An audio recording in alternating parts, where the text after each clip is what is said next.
Hello, it is Fabian Williams, marriage and family therapist and licensed professional counselor with Life Anew at www.lifeanew.com, and that is ANU. And I share all of that first and get that out the way. Well, no, wait. Let me make sure I ask for my 6 subscribers to get some friends. Yes, I said 6 because there was 2 new ones added, but 6 subscribers to get some friends. So if you like what you hear, what you've seen, any of the content that I've shared so far, please like, subscribe, share, um, comment, all that good stuff. Okay, so today I want to go backwards into my previous career. I spent 25 years as a teacher before I went full time into therapy. I was doing moonlighting as a therapist and then flipped the script, and now I am a full time therapist. But when I was teaching, I realized that I was burning out. I was burning out very quickly. I was not enjoying the job and so the career, and so I decided to leave, and I was not alone. I noticed, looked into Statista, I think is the name of it, Gallup poll, the NEA, all these different people are sharing all of these different statistics. So I wrote a few down. One was from February 2020 to May, June of 2022. 300,000 teachers left the profession. I was one of them. 300,000, no, so 299,000 other teachers, and I'm sure there were more, plus or minus a few. And then this statistic, which is also daunting, August of 2023, 51,000 left the classroom. So we wonder why there's a teacher shortage, but teachers are leaving. They do not want to deal with the immense amount of stress, strain, anxiety, and all of that goes along with the teaching career. So some of the reasons cited are stress, of course. Stress is always a big one, and stress kills. So remember that when you're thinking about, do I stay in this career or do I kill myself staying in this career? Or do I live, I should say. That would be the opposite of that. Safety, it's not, it's not the safest career anymore. We used to protect children. We don't do that anymore. Now people are actually having shootings in the school, purposed and intentioned. That to me makes absolutely no sense. So safety cannot be promised. I remember doing a safety drill with one of my classes, and I actually cried in front of my students. Why?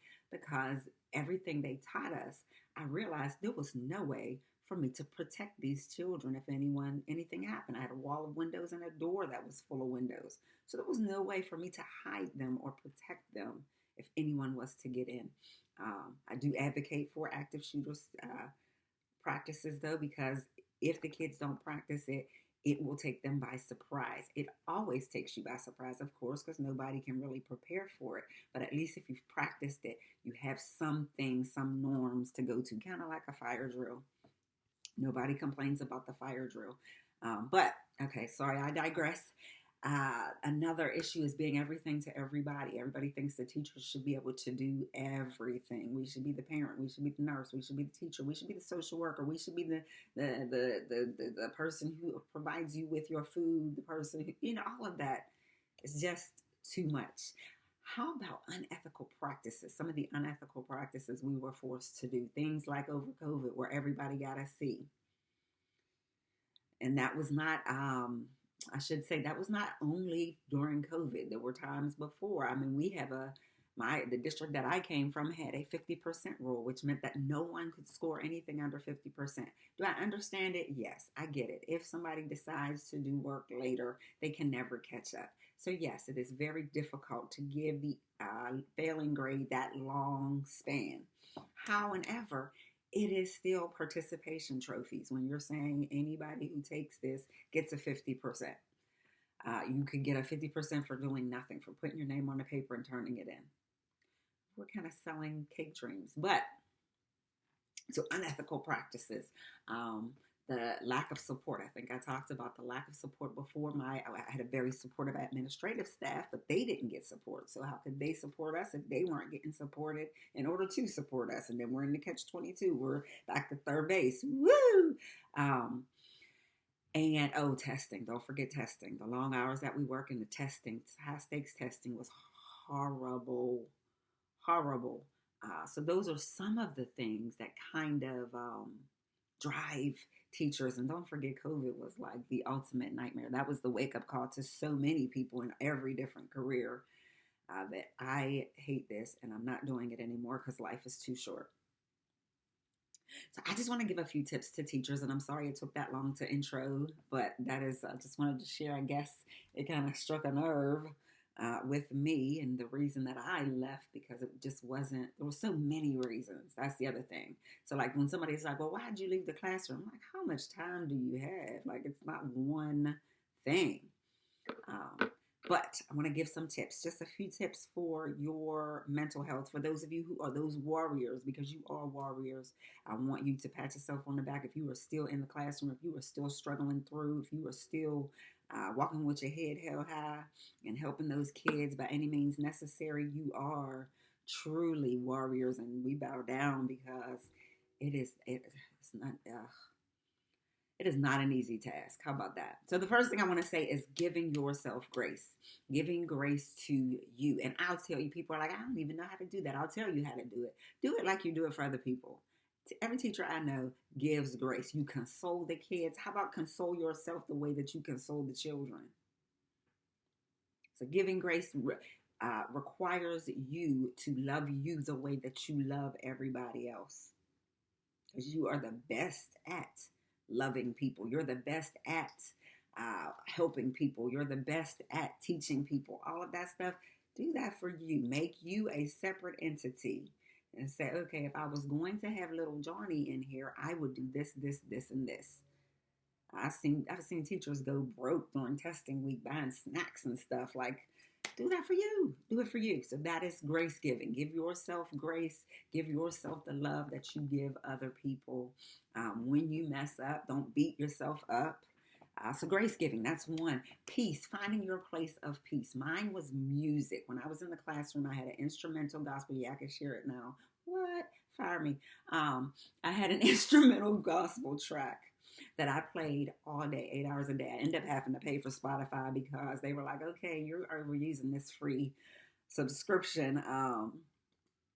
So I ended up having to pay for Spotify, but it was well worth it because I played it underneath everything that was going on in the classroom. And as a Christian, I felt like that was God permeating our room and bringing about a peace and a calm. Did it always work like the way that I wanted it to work? No, but kids noticed. They came in like, oh my God, I hate this music. But they would come down. So where they were at a 10, they came down to, maybe they only came down to an 8. But I didn't want to deal with the 10. So that is something for me. It was this calm, like instrumental. Often it was a piano or a guitar, instrumental music, if you like. Something that's calming, I believe, could help. Aromatherapy. Aromatherapy is great in the classroom. Things like lavender, all those calming scents and essential oils. Now, some children may have problems with that, so you might want to share if you're doing that, but you want to do it in the safest way possible. If that can help you, though, bring about a peace and a calm in your room, use them to your advantage. And I'm going to say something that's almost against the law. Take your lunch. How many teachers work over lunch? Yeah, I can see your hands raised. Stop it. Take a break. Take your lunch. Give yourself a time out. Give like you would little Johnny if he was cutting up. No, but this is on the positive side.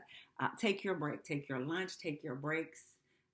Do something mindless. Go for a walk. Exercise, incorporating exercise and breathing and all of that stuff is also therapeutic. So go for a walk.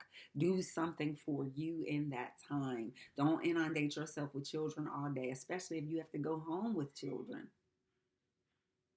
And I think that was, yeah, there's so many others. There's so many things. Everybody knows I love Bubbles. So Bubbles is a great one, but I just want to put those little tidbits in front of you. And you know, I don't like long videos. So I'm going to pause here. And I'm going to say again, I am Fabian Williams, marriage and family therapist and licensed professional counselor with Life Anew. If you feel like you want to get in touch, please reach out to www.lifeanew.com. Don't forget to subscribe, to like, to share, and share some of your tips, or share something that you'd like to. If you have not enjoyed the content that I've shared so far, share something you'd like me to address, or some questions or some comments. If you have something that you can add to this small list, because I'm going to make it longer.